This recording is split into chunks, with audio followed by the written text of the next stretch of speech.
The night it happened, Lake Michigan was throwing spray against the glass like handfuls of salt, the kind of wind that makes even rich people tuck their chins into their collars. Inside the glass house on Harbor 9, everything was warm and lit like a jewelry box. Crystal stems, white napkins folded like swans, violins sawing through Sinatra. I was on Station 3 with a brass tray sweating onto my palm, trying not to stare at Table 7. Trying and failing. Table 7 was the Langfords. If you live in Chicago, you know that name like you know the Cubs. Grant Langford, king of freight cold storage and half the cranes on the river. His wife, Vivian Bone China Smile, a dress that could blind you, the sort of woman who looks like she floats instead of walks. And between them, Cole 22 that night, the kind of handsome that makes waiters forget their steps of service. He had that easy laugh money teaches you, but there was something softer under it, something I recognized and couldn't unsee. I'd carried plates to that family before, hovered just close enough to learn their rhythms. He called her mom with that warm automatic note, no hesitation, no guilt. He called Grant sir when he was trying to be funny. They were celebrating a little candle stuck into a slice of flourless chocolate. When he leaned forward to blow it out, the hair at his temple shifted, and I saw it there, and gone the tiniest comet-shaped mark along his hairline, just behind his right ear. People say birthmarks are nothing. People who've never memorized one to survive. The bottle in my bucket was a 2008 Blanc de Blanc, heavy and cold, the cork giving that soft sigh when it lets go. I told myself to top off glasses, pivot, disappear. That was the plan. Then my hand traitor that it is set the bottle down on linen like it belonged there, and my mouth opened before I could call it back. Mr. Langford. Mrs. Langford. Grant offered me that polished, distracted glance powerful men use on service staff, courteous without seeing you. Vivian didn't bother looking at me at all. I looked at him instead. Cole, I said, and my voice. I still hear it, how it sounded like a scooter hitting gravel, thin, shaky, a little reckless. My name is Nora Quinn, and here's where the world tilted glasses violins, all of it sliding off the table of my life. I'm your mother. The room went silent so fast you could hear ice settling in the bucket.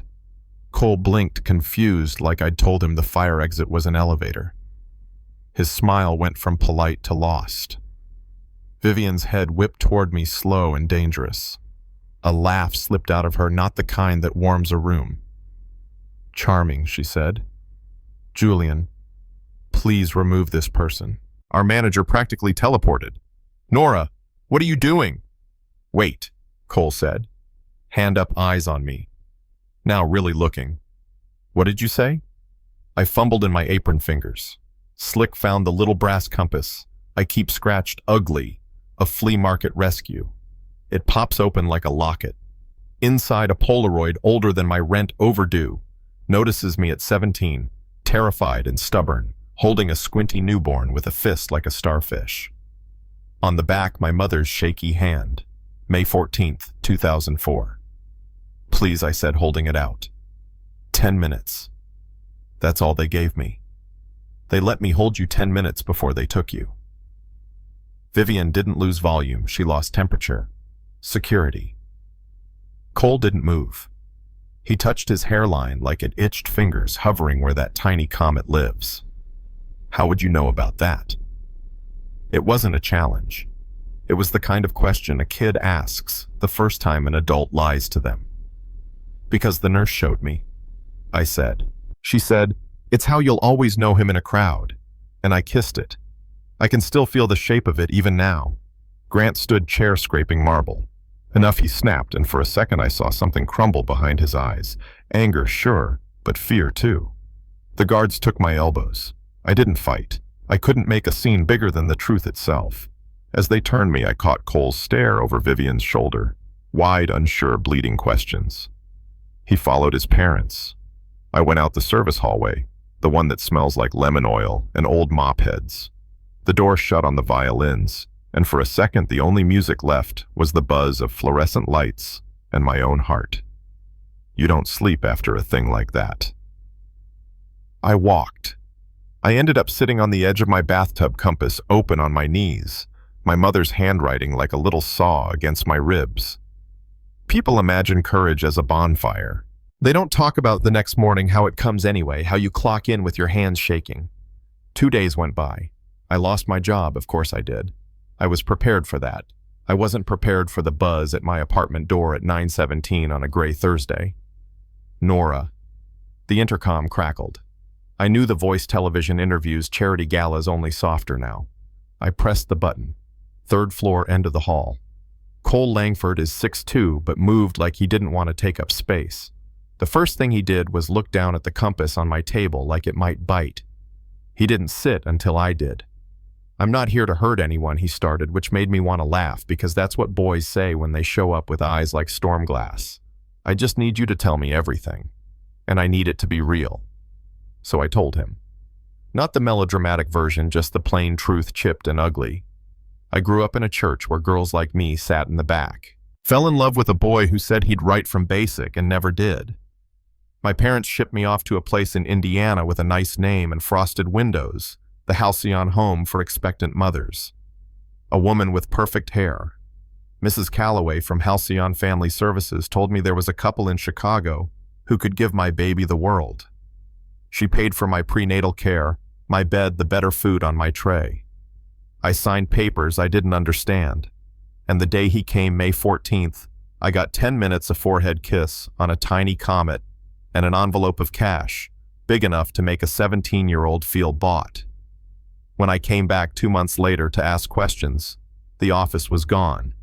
Not closed. Gone like a set on a stage after the show closes, walls painted over, carpet ripped out.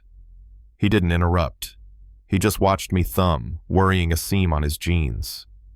When I finished, he breathed out like someone who'd been holding air since he was born. "My mother said you were running some kind of con," he said. She called the birthmark a lucky guess. My dad brought out my birth certificate. It looks real. Everything about it looks real except... He looked embarrassed for noticing. "Except the paper feels new. The signature looks rehearsed." "Did you ever see a picture of you in a hospital?" I asked. "Her holding you sweaty, scared, happy. Not a silk robe, not a staged smile. The kind of photo no one frames because it's too raw." He blinked somewhere between insult and revelation. "Huh. We didn't have much to go on. But I'd learned a thing or two about finding ghosts. There'd been a nanny for them once, Ruth Alvarez.